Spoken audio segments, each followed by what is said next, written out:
আমাদের আজকের গল্প দ্বিতীয় বিবাহ, কলমে মিঠু রায় চক্রবর্তী।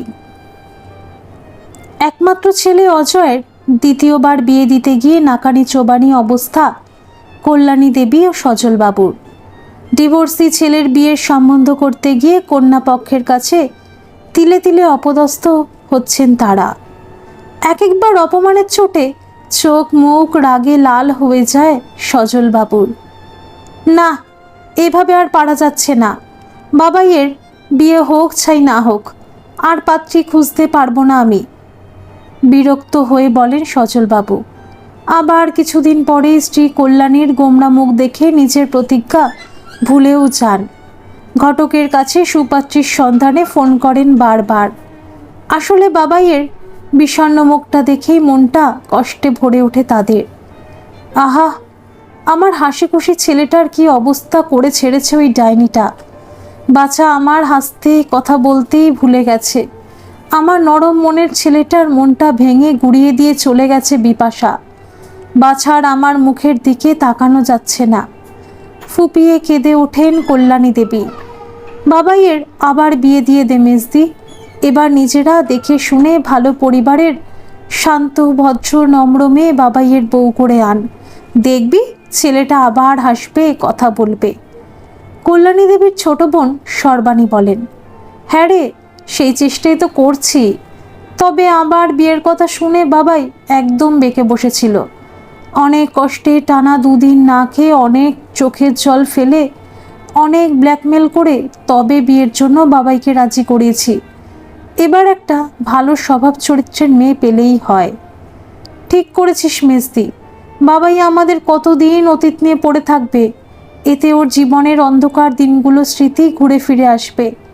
তাই আমাদের সবাই মিলে চেষ্টা করতে হবে ছেলেটা যাতে স্বাভাবিক জীবনেই ফেরে, বিপাশাকে ভুলেই নতুনভাবে জীবন শুরু করতে পারে। হ্যাঁ গো সাবু, সেজন্যই তো ভালো মেয়ের সন্ধানে ঘটকদের পিছনে পড়ে আছি। সজলবাবু ছোট শালিকাকে বলেন, শোনো না জামাইবাবু, আমার এক দুঃসম্পর্কের ওই লতায় পাতায় আত্মীয় ননদের একটি মেয়ে আছে। বেশ কয়েক বছর আগে মেয়েটির বাবা মারা গেছে। রুমা আমাদের এখন কলেজে পড়ছে।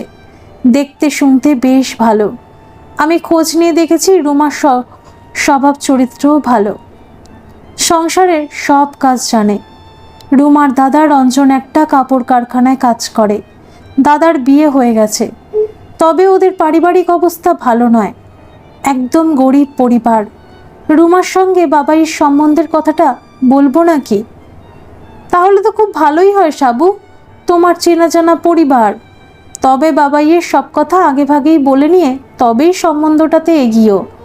আসলে ডিভোর্সি ছেলের বিয়ে দিতে গিয়ে যা যা প্রশ্নের সম্মুখীন হতে হচ্ছে না আমাদের, তা কি বলবো তোমাকে। পাত্রীর বাবা মায়ের প্রশ্ন থামছেই না। কেন ডিভোর্স হলো আপনার ছেলের? আপনার ছেলের স্বভাব চরিত্র ভালো তো, ছেলের পরকীয়া সম্পর্ক নেই তো। অজয়ের আগের বউ আপনাদের বিরুদ্ধে কেন পুলিশ কেস করেছিল? আপনারা কি বধূ নির্যাতন করেছিলেন, নাকি মেয়েটিকে পণের জন্য চাপ দিয়েছিলেন? কি অপমান বলতো সাবু, আমরা এখন লোকের কাছে প্রতিপন্ন হচ্ছি বধূ নির্যাতনকারী হিসেবে। আমাদের মান সম্মান সব শেষ হয়ে গেছে সাবু। দীর্ঘশ্বাস ছাড়েন সজলবাবু। কেন, এবারের সম্বন্ধটাতে পাত্রীর বাবার কথাটা বলো সাবুকে। সজলবাবু চুপ করে থাকেন। কল্যাণী দেবী বলতে আরম্ভ করেন, জানিস সাবু, পাত্রের বাবা স্পষ্টভাবে জিজ্ঞাসা করলেন, আপনার ছেলে ঠিকঠাক তো? সহবাসী অক্ষমতা নেই তো? সন্তান উৎপাদনে সক্ষম, নাকি কোনো শারীরিক সমস্যা আছে? সব কথা সত্যি করে বলুন, তাহলেই আমরা সম্বন্ধটাতে এগোবো। কিছু বলতে পারিনি আমরা, লজ্জায় আমাদের মাথা কাটা যাচ্ছিল। সর্বাণী বলেন, না মেজদি, এবার আর এরকম কিছু হবে না। এরা তো আমার পরিচিত পরিবার। আমি আগে সব কথা আলোচনা করে নিই, পরে তোদের ফোনে জানাবো। কিছুদিন পর সর্বাণীর উদ্যোগে রুমাকে দেখতে যান সজলবাবু ও কল্যাণী দেবী। এবারে অবশ্য আর কোনো খারাপ কথা শুনতে হয় না তাদের, বরং দেখেন তাদের প্রস্তাবে রুমার মা আদরি দেবী ও দাদা রঞ্জন বেশ খুশি। আসলে পাত্র হিসেবে অজয় এমনিতেই খুব ভালো। সে নিজে ফার্মাসিস্ট, বর্ধমান শহরে তাদের দুটো বড় ওষুধের দোকান আছে। বাবা মা ও সে তিনজনের পরিবার। বর্ধমানে নিজেদের দোতলা বাড়ি গাড়ি সবই আছে, তাই ডিভোর্সি বলে আর আপত্তি করেনি রুমার পরিবার। এবার ছেলে মেয়ের দুজন দুজনকে পছন্দ হলেই হয়। সজলবাবু ও কল্যাণী দেবীর রুমাকে বেশ পছন্দ হয়ে যায়। পরে একদিন ছেলে অজয়কে পাঠাবেন বলে রুমাদের বাড়ি থেকে বেরিয়ে আসেন তারা, আর তাদেরও বাড়িতে যাওয়ার জন্য আমন্ত্রণ জানিয়ে যান। পাত্রপক্ষ চলে যেতেই মা দাদার উপর চোটপাট করে রুমা। তোমরা আর ছেলে পেলে না, একেবারে ডিভোর্সি ছেলে। কেন, আমি কি এতই বোঝা তোমাদের কাছে? এদের সব কথা সরল মনে বিশ্বাস করে নিলে? আজকালকার যুগে এমনি এমনি ডিভোর্স হয় নাকি? একটা মেয়ে কোনো কারণ ছাড়াই এরকম বড়লোক স্বামীকে ডিভোর্স দেয়? সব মেয়ে তো বিয়ে করে সংসার করতে চায়, তারা কখনো অকারণে ডিভোর্স চায় না। তাহলে এই ভদ্রলোক ভদ্র মহিলা ঠিক সুবিধার নয়। আর ছেলেরও কোনো দোষ ত্রুটি আছে, একে আমি বিয়ে করব না। বোনের কথা শুনে ঝাঁঝিয়ে ওঠে রঞ্জন। আমি একে বিয়ে করব না। আহা, যেন কোনো রাজ্যে রাজকুমারী এলেন। রাজপুত্র ছাড়া উনি বিয়ে করবেন না। বলি, সম্বন্ধটাতে কি এমন ত্রুটি আছে শুনি? ছেলে ডিভোর্সি তো, তাতে কি? কত বড় লোক দেখ, সারা জীবন পায়ের উপর পা তুলে বসে বসে খাবি, কোনো দুঃখ কষ্ট পেতে হবে না। আর ছেলে তো শুধু ডিভোর্সি, বাচ্চা কাচ্চা তো নেই। তাহলে অসুবিধাটা কোথায়?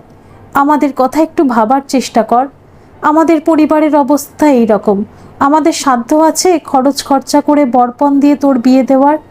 তোর জন্য এত বড়লোক পাত্র খুঁজে বের করার? স্বার্থপরের মতো চিন্তা ভাবনা না করে একটু আমাদের দিকটাও ভাব। ছেলের যদি তোকে পছন্দ হয় তাহলে এখানেই আমরা তোর বিয়ে দেব। ইনাদের কথা শুনে যা মনে হলো ইনারা যেন পারলে এখনই ছেলের বিয়ে দিয়ে দেবেন। তাই আমাদের বিশেষ কিছু খরচ খরচা করতে হবে না। এসব বিষয়গুলো মাথায় রাখিস। আমি সর্বাণী মামিমাকে ফোন করে অজয়কে দেখতে আসতে বলে দিচ্ছি। দাদার কথা শুনে রাগটা মুখটা লাল হয়ে যায় রুমার। কড়া চোখে মায়ের দিকে তাকায়। কথাগুলো ছুড়ে দিয়ে দাদা ঘর থেকে বেরিয়ে গেছে। মায়ের কাছে গজগজ করে রুমা। কিছুতেই আমি ডিভোর্সি ছেলেকে বিয়ে করব না। আমার বন্ধুদের কাছে আমার মান সম্মান সব চলে যাবে। তুমি প্লিজ কিছু একটা করো মা। রুমার মা আদরি দেবী বলেন, দেখ মা, সর্বাণী বৌদির কাছে সব শুনেই আমরা ইনাদের আসতে বলেছি। বৌদি বলেছেন ইনারা খারাপ লোক নন, শুধু একটা খারাপ পরিস্থিতির শিকার হয়েছেন। না জেনে এভাবে মন্তব্য করতে নেই মা।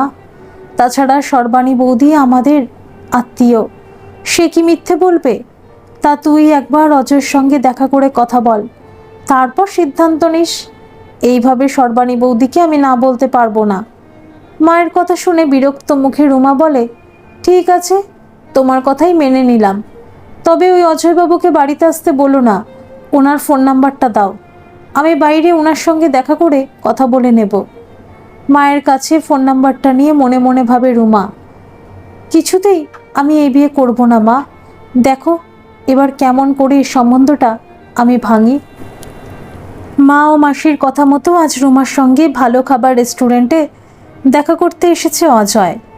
রুমা নিজে ফোন করে বিকাল 4টার সময় তাকে এখানে দেখা করতে বলেছে।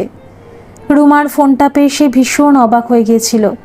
মেয়েটি নিজেই ফোন করে তার সঙ্গে কথা বলতে চাইছে, দেখা করতে চাইছে। তাহলে মেয়েটি নিশ্চয়ই আল্ট্রা মডার্ন। তবে কিছুক্ষণ পরে সে স্বাভাবিক হয়েছিল। এখনকার মেয়ে নিজেই কথা বলে সব দেখে শুনে বুঝে নিতে চায় হয়তো। তবে মনে মনে ভেবেছিল, এখনকার মেয়েরা সব পারে, এদের বিন্দু মাত্র বিশ্বাস নেই। এরা যে কোনো সময় যে কোনো কাজ করতে পারে। প্রথমবারে তিক্ত অভিজ্ঞতায় আর দ্বিতীয়বার বিবাহের পথে হাঁটতে ইচ্ছা নেই তার, কিন্তু তার হাত পা বাঁধা। বাবা মায়ের একমাত্র ছেলে হওয়া বোঝা তার ঘাড়ে। তাদের মুখের দিকে তাকিয়ে আবার এই পথে পুনরায় হাঁটা। রেস্টুরেন্টে বসে 1 কাপ কফির অর্ডার দিয়ে এসব কথাই ভাবছিল অজয়। মিনিট 15 দেরি করে রুমা রেস্টুরেন্টে ঢোকে। অজয়ের কাছে এসে একটু সৌজন্যমূলক হাসি হাসে। পরিচয় পর্ব শেষ হওয়ার পর অজয় জিজ্ঞাসা করে, কি খাবেন বলুন? রুমা হেসে বলে, সেরকম কিছু নয়, শুধু এক কাপ কফি খাবো। আসলে আমি আপনাকে সরাসরি কতগুলো প্রশ্ন করতে এসেছি, তার উত্তর পেলেই আমি চলে যাব। রুমার কথায় মনে মনে চমকে ওঠে অজয়। মেয়েটা আবার কি জিজ্ঞাসা করে? নিজের মেরুদণ্ড সোজা করে সে টান টান হয়ে বসে। অজয়ের চোখে চোখ রেখে রুমা প্রশ্ন করে, আচ্ছা, আপনার ডিভোর্সের কারণটা কি খুলে বলুন তো? চমকে উঠে অজয় বলে, কেন, আপনি শোনেননি? ছোট মাসি বলেনি আপনাদের? শুনেছি অজয়বাবু, সর্বাণী মামিমা সব কিছুই আমাদের বলেছেন, কিন্তু মামিমার একটা কথাও আমার বিশ্বাস হয় না। মামিমা আপনাদের আত্মীয়, তাই আপনার সম্বন্ধে হয়তো সব কথা সত্য বলছেন না। নির্ঘাত আপনাদের পরিবারে কোনো সমস্যা আছে, না হয় আপনার নিজের কোনো সমস্যা আছে, না হলে আপনি যাকে ভালোবেসে বিয়ে করেছিলেন সে হঠাৎ আপনার বিরুদ্ধে পুলিশ কেস করলো কেন? কেন আপনার বাবা মায়ের উপর বধূ নির্যাতন ও গার্হস্থ্য হিংসার কেস করলো? এগুলো তো আমার জানা জরুরি, তাই না? পুরনো প্রসঙ্গে অজয়ের মুখটা একদম ছোট হয়ে গেছে। এই সকল কথাবার্তা অনেক শুনেছে তো, তাই ম্লান হেসে বলল, আসলে আমাদের বিয়ের 9 মাস পর বিপাশার মনে হয়েছিল যে আমাকে বিয়ে করেও জীবনটাই নষ্ট হয়ে গেছে। প্রথমে ভালোবাসার তীব্রতায় ও আমাকে বিয়ে করে নিয়েছিল, কিন্তু ওর পরে মনে হয়েছে আমার সঙ্গে সারা জীবন থাকতে পারবে না, তাই ডিভোর্স চেয়েছিল। কিন্তু আমি দিতে চাইনি। নানাভাবে বিপাশাকে বোঝাবার চেষ্টাও করেছিলাম। হয়তো সেই জন্য কিছুদিন পর আমার নামে মিথ্যে পুলিশ কেস দিয়েছিল বিপাশা। পরে অবশ্য তা তুলে নেয়। তারপর আমি ওকে মিউচুয়াল ডিভোর্স দিই। বিপাশা এখন এক বড়লোক ব্যবসায়ীকে বিয়ে করে দিল্লিতে আছে। দেখুন অজয়বাবু, আপনার কথা আমার ঠিক বিশ্বাসযোগ্য বলে মনে হচ্ছে না। আপনিও যথেষ্ট বড় লোক, তাই কোনো মেয়ে কেন নিজের ভালোবাসার সংসার ভাঙবে তা আমি ঠিক বুঝতে পারছি না। আপনার নিশ্চয়ই কোনো শারীরিক বা মানসিক সমস্যা আছে। এখন তো অনেক রকম খবর শোনা যায়, তাই না? রাগে অপমানে অজয়ের মুখটা থমথমে হয়ে গেছে। রুমাকে কি বলবে ভেবে পাচ্ছে না। এসব প্রশ্নের ঠিক কি উত্তর কোনো জানা অচেনা মেয়েকে দেওয়া যায় তা ভাবতে থাকে অজয়। রুমা না থেকে আবার বলে চলে, সরি অজয়বাবু, আপনাকে বিয়ে করা আমার পক্ষে সম্ভব নয়। সর্বাণী মামিমা আমাদের আত্মীয় হয়, তাই আমরা সরাসরি আপনাকে না বলতে পারছি না। আপনি প্লিজ বাড়ি গিয়ে বলে দেবেন আমাকে আপনার পছন্দ হয়নি। আজ উঠি, বাই। অজয়ের প্রতিক্রিয়া না শুনে রেস্টুরেন্ট থেকে বেরিয়ে যায় রুমা। তার রাত খাওয়া কফির কাপটা অজয়কে তীব্র ব্যঙ্গ করে। বিস্মিত অপমানিত অজয় চুপচাপ বসে থাকে। রাত্রে ঘর অন্ধকার করে শুয়ে আছে অজয়। মাথাটা ভীষণ ধরেছে।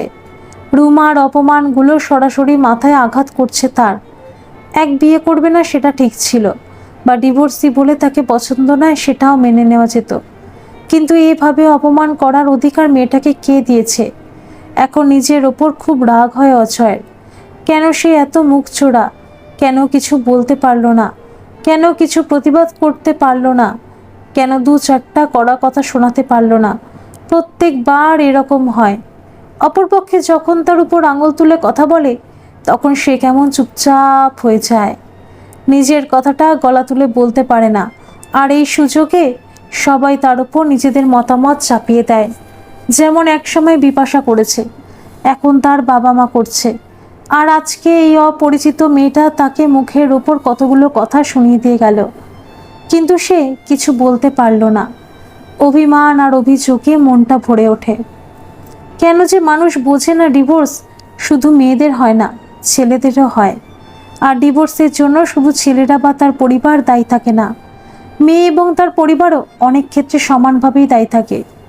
বিবাহিত ছেলেরা শুধু পরকীয়া করে না, বিবাহিত মহিলারাও পরকীয়া করে।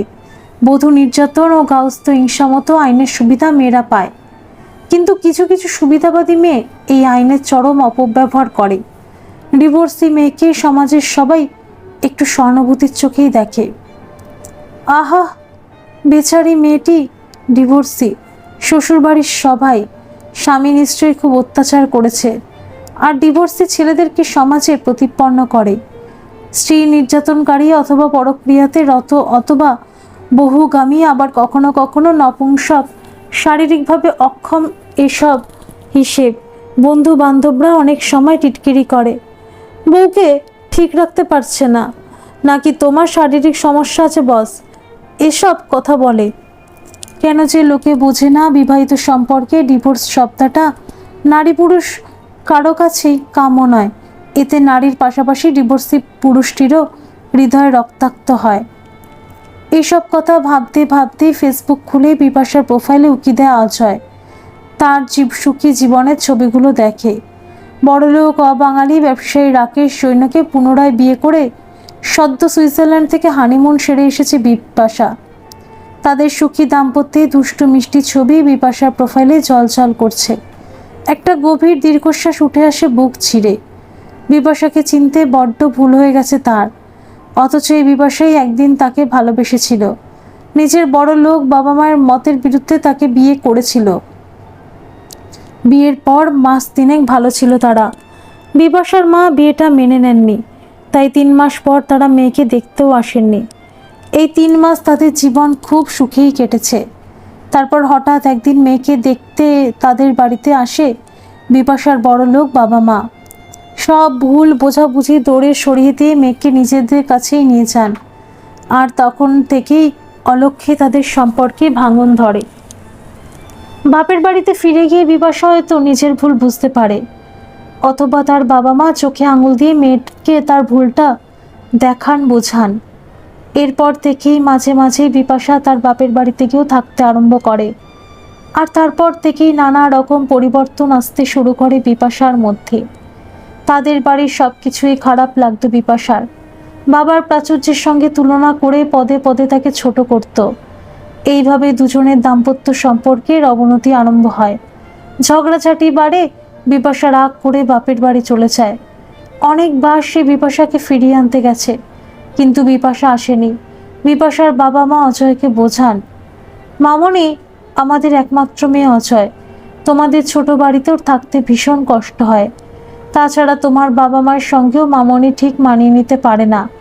তার চেয়ে ভালো হয় তুমি ও বাড়ি ছেড়ে আমাদের বাড়িতেই চলে এসো, এখানে এসে আমার মেয়ের সাথে থাকো।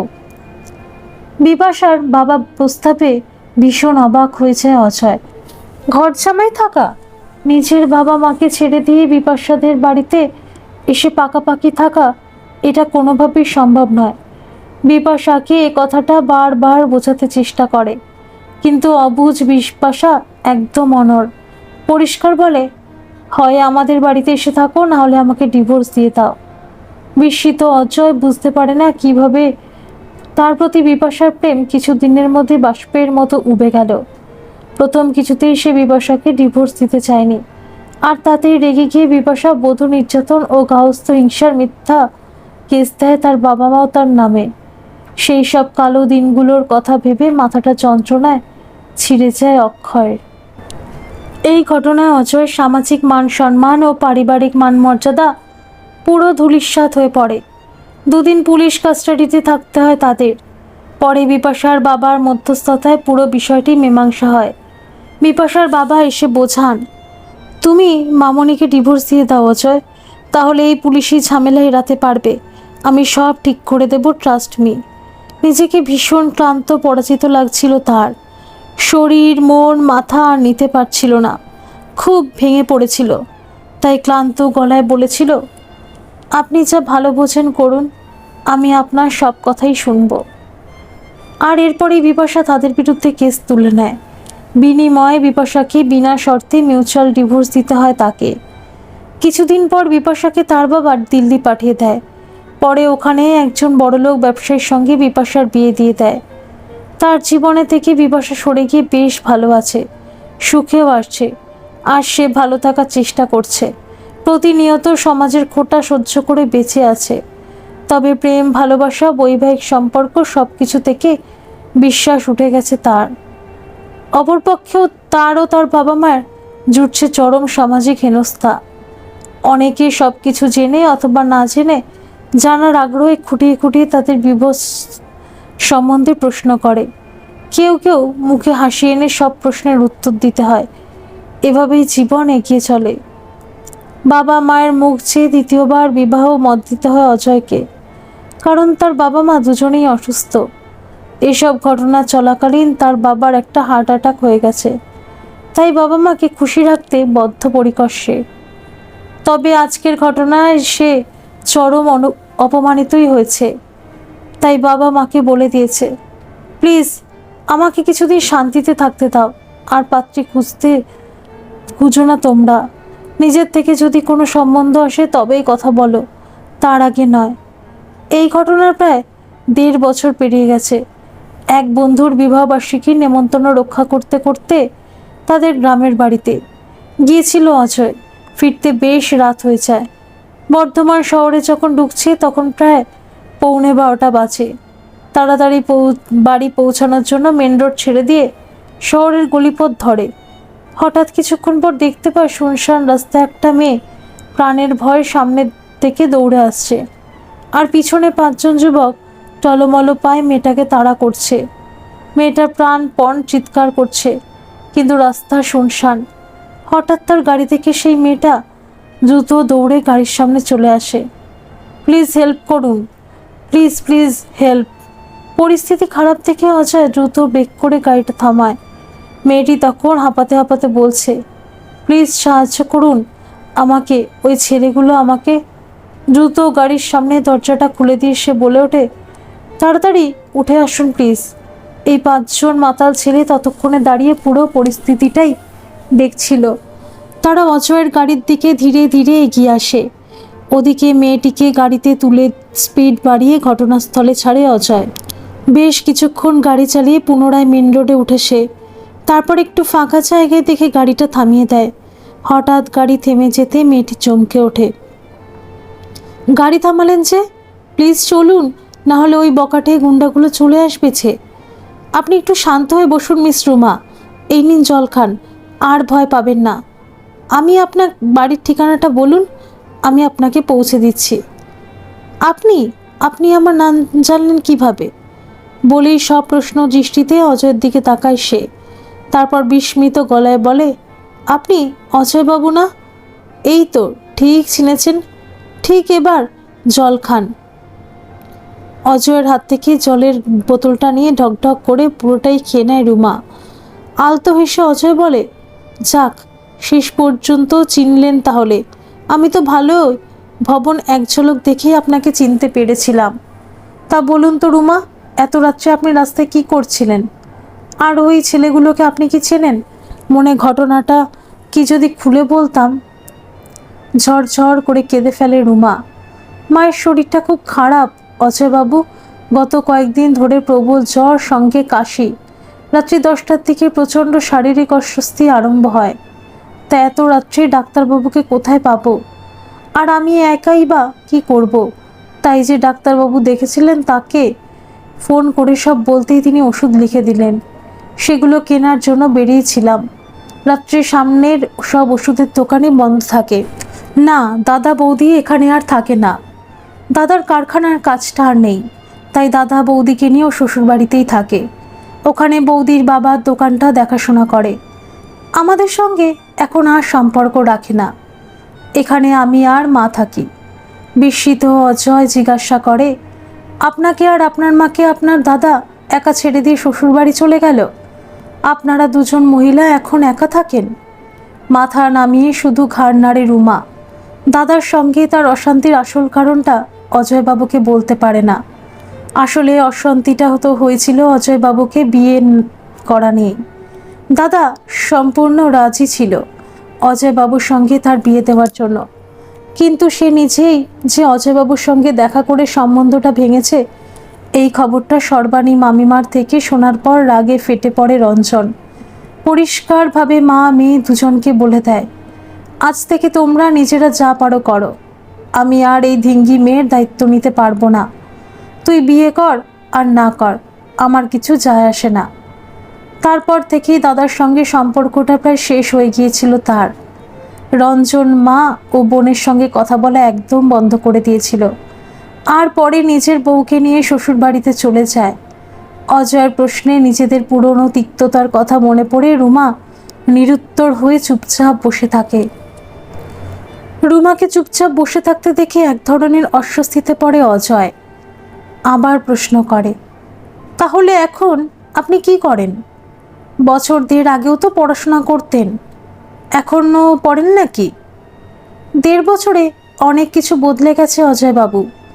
বাংলায় অনার্সটা কোনো মতে কমপ্লিট করেছি, তারপর আর পড়া হয়নি। এখন সকাল সন্ধে বেশ কয়েকটা টিউশন করি, আর অবসরে মায়ের সেলাই মেশিনটা নিয়ে বসি। এভাবেই আমাদের মা মেয়ের সংসার চলছে। আপনার বাড়ির ঠিকানাটা বলুন, আপনাকে পৌঁছে দিয়ে আসছি। এরপর রুমাকে নিয়ে তাদের বাড়িতে যায় অজয়। সেখানে গিয়েছে এরকম পরিস্থিতিতে পড়তে হবে তা সে একদম বুঝতে পারেনি। রুমার মা আদরি দেবী জ্বরের ঘোরে পুরো অচেতন। এই অবস্থায় তাকে বাড়িতে রাখাও ঠিক নয়, তাই পরিস্থিতি বুঝে তাকে দ্রুত নিজের গাড়িতে তুলে নিয়ে স্থানীয় হাসপাতালে সে ভর্তি করে দেয়। সারা রাত হাসপাতালেই ছুটোছুটি করতে কেটে যায়। অসহায় রুমাকে একা ছেড়ে দিতে কেমন যেন বিবেকে বাধে। সকালে বাড়ি ফিরে নিজের বাবা মাকে এসব ঘটনার কথাও বলে। কল্যাণী দেবী ঝাঁঝিয়ে ওঠেন। কাল রাত্রে মানবিকতার খাতিরে যা করেছিস তা ঠিক আছে, এখন আর বেশি বাড়াবাড়ি করিস না। মেয়েটার অপমান মনে আছে তো? মায়ের সব কথা মাথা নেড়ে মেনে নিলেও মনটা ঠিক সায় দেয় না। গতকাল সারা রাত জাগা ছিল, তাই দুটো খেয়ে দিয়ে একটু ঘুমোতে চায়। ঘুমের ঘরে মনে হয় ফোনটা যেন ক্রমাগত বাজছে। ফোনে একটা অচেনা নম্বর।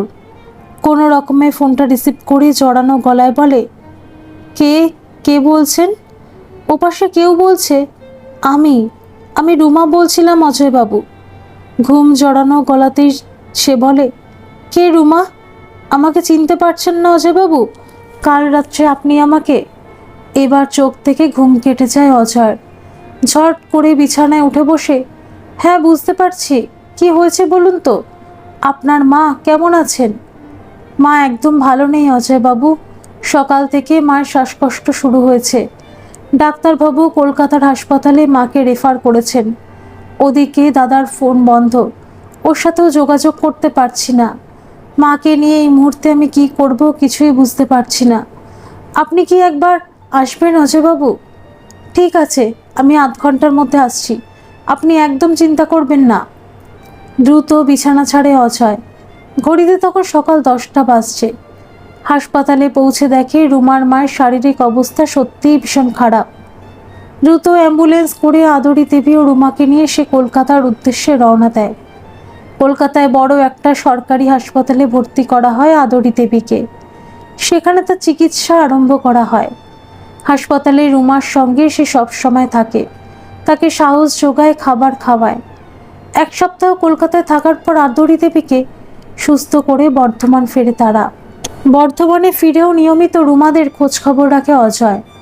রুমাকে বলে, যদি কোথাও কিছু সাহায্য লাগে প্লিজ বলো, মনে কোনো দ্বিধা রেখো না।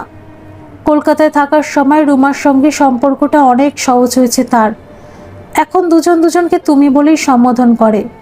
রুমার চোখে অজয়ের জন্য এখন শুধুই কৃতজ্ঞতা ভরা। মেয়ের কাছে নিজের মনের কথাটা প্রকাশ করেন আদরি দেবী।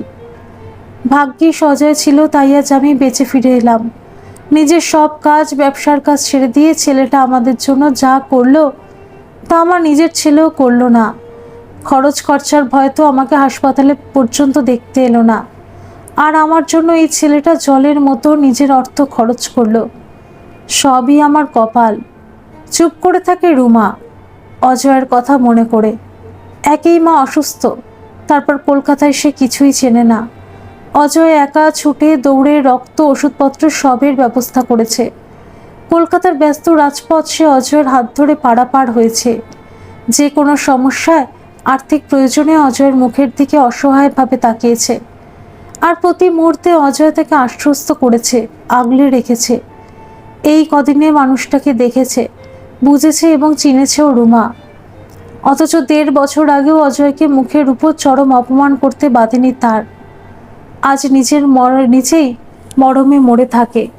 নিজেকে ভীষণ ছোট মনে হয়।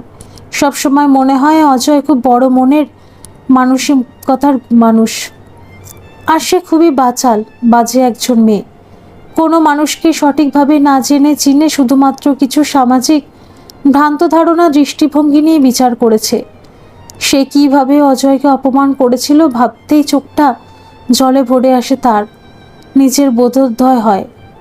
ডিভোর্সি হলেই কোনো মানুষ খারাপ হয় না বা তার চারিত্রিক দোষ থাকে না, হয়তো গোপনে লুকানো অনেক কারণ থাকে, সেগুলো হয়তো আমরা জানি না। তাই আমাদের সব কিছু সহানুভূতির সঙ্গেই বিচার করা উচিত। নিজের মনে ভীষণ ভাঙাগড়া চলতে থাকে রুমার। বারবার মনে হয় অজয়ের কাছে নিজের পূর্বকৃত্য ব্যবহারের জন্য ক্ষমা চায়, কিন্তু দ্বিধার জন্য তা আর পারে না। তবুও ফোন করে অজয়কে একদিন নিজেদের বাড়িতে ডাকে সে। তারপর খুব নিচু গলায় জিজ্ঞাসা করে, আমার আগের অপরাধ কি ক্ষমা করা যায় না? সেদিন আমি না জেনে না বুঝে তোমাকে অনেক উল্টোপাল্টা কথা বলেছিলাম। আজ বুঝতে পারছি আমি কত ভুল ছিলাম। প্লিজ আমাকে ক্ষমা করে দাও। আলতো হেসে অজয় বলে, না না, ঠিক আছে, আমি কিছু মনে করিনি। তাছাড়া এতদিন আগের কথা আমার আর মনে নেই। এরপর হঠাৎ রুমা বলে ওঠে, বিয়ে করবে আমায়? সবে চায় একটা চুমুক দিয়েছিল অজয়। রুমার প্রশ্ন শুনে চমকে ওঠে, কাশি চলে আসে, একটু সময় নিয়ে ধীরে ধীরে সুস্থে উত্তর দেয়, তা হয় না রুমা, এমনিতেই আমি ডিভোর্সি। তাছাড়া তোমার থেকে প্রায় 8-9 বছরের বড়। আমার থেকে তুমি আরও ভালো ছেলেকে স্বামী হিসাবে পাবে। তোমাদের প্রতি আমি যা করেছি তা আমার মানবিকতার খাতিরেই করেছি। তুমি নিরুপায় হয়ে আমাকে ফোন করেছিলে, তাই তো আমি তোমাকে সাহায্য করেছি। এর বিনিময়ে আমি তোমার কাছ থেকে কিছু প্রত্যাশা করি না।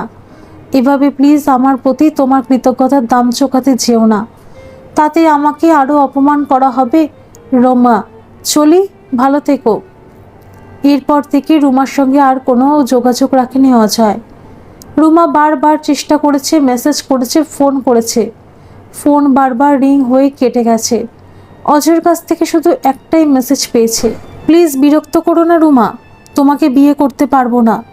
মেসেজটা বারবার দেখে আর চোখ দিয়ে জল ঝরে রুমার। মানুষটার এতটাই অভিমান যে আমার ভালোবাসাটা বুঝতে চাইছে না। এতবার নির্লজ্জের মতো ভালোবাসি ভালোবাসি বলছি, তবুও কোনো উত্তর দিচ্ছে না। বেশ কয়েক মাস ধরে ছেলেকে ভীষণ আনমনা দেখছেন সজলবাবু। ছেলেটা যেন আরও গম্ভীর চুপচাপ হয়ে গেছে। সেদিন কল্যাণী দেবী বলতে গিয়েছিলেন, বাবাই তোর জন্য একটা সম্বন্ধ এসেছে, এই দেখ মেয়েটার ছবি। আর তাতেই অজয় রেগে গিয়ে ডাইনিং টেবিলের ফুলদানিটা আছড়ে ভেঙে ফেলল। কল্যাণী দেবী কিছুই বুঝতে পারেন না। এর বেশ কিছুদিন পর আদরি দেবী ও রুমা তাদের বাড়িতে আসে। আদরি দেবী কল্যাণী দেবীর হাত ধরে অনুরোধ করেন, দিদিভাই আমাদের ক্ষমা করে দিন, আর আমার মেয়েটাকে আপনার বাড়িতে আশ্রয় দিন। রুমা চুপচাপ একদিকে বসে আছে। আদরি দেবী অজয় রুমার সব কথা, তার অসুস্থতার সময় অজয়ের অক্লান্ত পরিশ্রম ও সাহায্যের কথা বলেন। রুমা বলে, তখন না জেনে না বুঝে ওনাকে অনেক অপমান সুযোগ কথা বলে ফেলেছিলাম, তাই এখন উনি আমায় ফিরিয়ে দিচ্ছেন। আমি কিন্তু ওনাকে মন থেকে ভালোবাসি মাসিমা। সজলবাবু ও কল্যাণী দেবী দুজন দুজনের দিকে তাকিয়ে ইশারা করেন, বাবাই উপরে আছে, তুমি ওখানে যাও। বাবাই বিয়েতে মত দিলে আমাদেরও আপত্তি কিছু নেই। অজয় তখন সবে নিচের ব্যালকনিতে বসে খবরের কাগজ পড়ছিলাম। ধীরে ধীরে রুমা গিয়ে তার পায়ের কাছে এসে বসে পড়ে। রুমাকে দেখেই সে অবাক হয়ে যায়। ঝরঝর করে কেঁদে ফেলেও রুমা, প্লিজ আমাকে ফিরিয়ে দিও না, আমি সত্যি তোমাকে ভালোবাসি। পুরনো কথাগুলো ভুলে আমাকে কি তুমি নতুন করে নিতে পারো না? আমি সত্যি অনুতপ্ত অজয়, তুমি ফিরিয়ে দিলে আমি কোথায় যাব? রুমার কথাগুলো শুনে মনে একটা ভাঙাগড়া চলে অজয়ের। নিজের কাঠিন্যের আস্তরণ ভেঙে যায়। নরমভাবে বলে, ভেবেচিন্তে সিদ্ধান্ত নিচ্ছ তো তোমরা? রুমা হঠাৎ অজয়ের হাত দুটো ধরে, একদম ভেবেচিন্তেই সিদ্ধান্ত নিচ্ছি, সারা জীবন এভাবেই তোমার হাত ধরে থাকতে চাই। এরপর বেশ কিছুক্ষণ তাদের কথাবার্তা হয়। প্রায় 40 মিনিট পর অজয়ের সঙ্গে দোতলা থেকে নেমে আসে রুমা। ছেলের হাসি মুখ দেখে সজল বাবু বলেন, এবার আর বিয়েতে অমত নেই তো বাবাই? দিন তারিখ ঠিক করি, তোমরা যা ভালো বোঝো করো বাবা, আমার আপত্তি নেই। এই বলে সজলবাবু, আদরি দেবী, কল্যাণিয়া দেবী তিনজনকে প্রণাম করে অজয় রুমা 1 মাস পর এক শুভ দিনে অজয়ের সঙ্গে রুমার শুভ বিবাহ সম্পন্ন হয়। ধন্যবাদ সকল বন্ধুরা।